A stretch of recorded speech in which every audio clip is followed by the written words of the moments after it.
Oke, selamat siang Pak. Ya, selamat siang. Ya, perkenalkan dulu namanya siapa dan alamatnya di mana ini Pak? Nama saya, orang-orang bilang tuh panggil saya Pak Yase.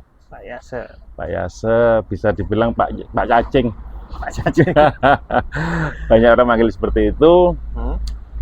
Alamat saya Jalan Muncar 108 RT 2 RW 7 Dusun Serono, Kecamatan Serono, Ya, Kabupaten Banyuwangi, Kabupaten Jawa Timur. Banyuwangi. Ya, Nah, Pak Yase ini adalah salah satu pengusaha di bidang cacing ya Pak. ya betul. Cacing. Wih, kelihatannya satu-satunya ini di sini. Ya, Satu-satunya ya. sebetulnya enggak ada, masih ada lagi di wilayah Banyuwangi juga sudah gitu loh. Oh gitu. Alhamdulillah itu juga binaan saya semua di situ. Binaan Berarti saya. Bapak ini pelopor ya di sini atau gimana Pak? Bisa dibilang saya mengawali Mengawali. Oke. mengawali usaha cacing. Gitu loh. Iya. Kebetulan saya juga bisa memberikan suatu peluang untuk memberikan pemasarannya hasil daripada budidaya cacing. Gitu loh. Oke. Iya, ya. Ya. Nah, Pak, dulu kok tertarik sama cacing itu gimana itu Pak ceritanya? Awalnya saya cuma ikut-ikutan aja. Karena kondisi COVID tahun 2020 tadi kan COVID ya. Ya. COVID, awal usaha saya tuh di travel dulu. Oh, dulu mana? Sebelum COVID itu saya di travel, melihat travel di waktu COVID itu tidak ada bisa jalan karena jalan semua waktu itu. ya semua kena lockdown. Ya. Jadi saya beralih, ada rekan atau teman itu yang menyampaikan ke budidaya cacing gitu loh. Karena saya ada ketertarikan dan saya ada ada Minat harapan lah, ada harapan untuk ke depan saya lakukan untuk budidaya cacing gitu loh. Jadi saya Februari tahun 2020 awal. Jadi sudah 5 tahun yang lalu saya 5 tahun yang lalu. budidaya cacing gitu loh. Wih, lumayan udah lama, nggak kerasa ya Pak ya? Ya, awalnya juga karena kita ini belum tahu seperti apa cacing itu, jadi ya gagal dulu saya dulu. Gagal, jadi pernah gagal selama 2 bulan saya. Jadi cacing itu tidak bisa berkembang karena kita pun belum tahu karakter atau seperti apa sih cacing itu gitu loh. Akhirnya dengan saya coba belajar untuk menutupi kegagalan 2 bulan tadi, bulan keempat sudah bisa dibilang sukses.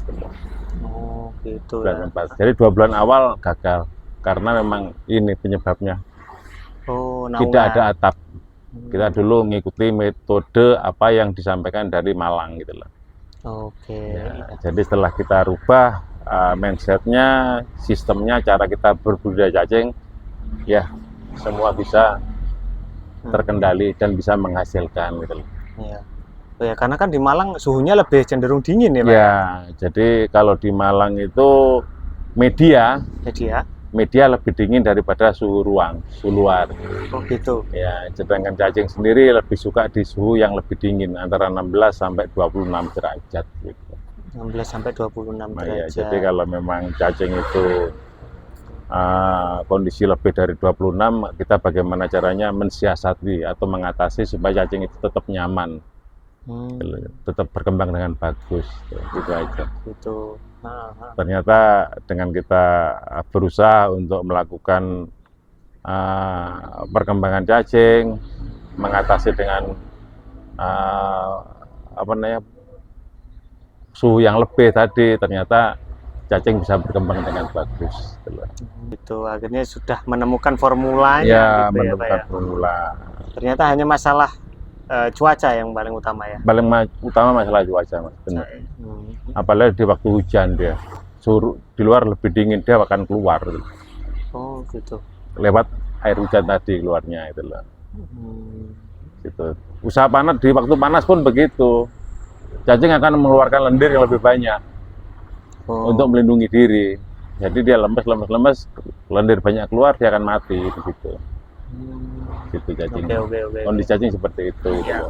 Nah Pak, mungkin ini ada teman-teman yang lihat video ini dan sebenarnya cacing kok dibudidaya itu untuk apa sih sebenarnya? Nah, mungkin ada yang belum tahu.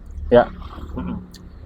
Cacing itu kan banyak ini Mas, banyak kegunaan sebetulnya untuk obat juga bisa, untuk kosmetik juga bisa, Farmasian ya. farmasi. Jadi saya lebih condong ke ini, ke pertanian Mas. Ke pertaniannya. Ya, ke pertaniannya. Jadi kita lebih mudah caranya proses pembudidayaannya. Oh gitu. Ya, tidak ribet kalau ke pertanian karena kita kasihkan kotoran sapi, kita kasihkan kompos, nanti sudah akan tumbuh dengan sendirinya dan komposnya tadi atau kotoran cacing yang sudah diproses oleh cacing tadi itu yang pupuk terbaik, organik terbaik sudah itu. Organik terbaik. Ya, jadi organik terbaik memang makanannya yang ini kotoran sapi Mas. Jadi kompos dikomposkan lagi, diproses lagi oleh cacing menjadi vermikompos. Makanya namanya casing itu vermikompos sebetulnya. Oh, namanya casing. Casing itu vermikompos sudah. Jadi kompos dikomposkan lagi, diurai oleh cacing jadi vermikompos gitu. Oh gitu. Jadi sudah terurai, diuraikan lagi gitu loh. Itu namanya vermikompos. Vermikompos. Sudah pupuk terbaik sudah itu. Dunia pun mengakui Mas. Gitu ya. Casing itu pupuk terbaik di dunia. Organik ya, organik terbaik dunia. Maksud dunia pun mengakui. Ekspor ini, sebetulnya ekspor ini Mas. Ekspor. Iya, ya, banyak banyak negara-negara sudah menerima casing. Cuma karena kita volume kita tidak mencukupi untuk hal itu, karena kita sudah di lokal aja kita sudah banyak yang kewalahan lah, sudah banyak yang membutuhkan. Arahan kita ke sana juga belum ada. Sebetulnya kalau kita sudah punya stok atau hasil produksi banyak Mas, kita bisa lakukan atau kita bisa ajukan ke arah ekspor gitu. Oke. Tapi mungkin nanti mau ada angan-angan atau rencana ke sana? Ada Mas, ada. Tapi menunggu kita punya barang banyak karena kita kan kontraknya kan rutinitas per bulan Mas. Iya, per bulan harus berapa kontainer yang gitu ya. Iya, berapa kontainer gitu. Jadi kalau kita cuma ini aja juga saya sendiri kan per bulan cuma dapat di antara per 45 hari. Saya panen tiap 45 hari Mas.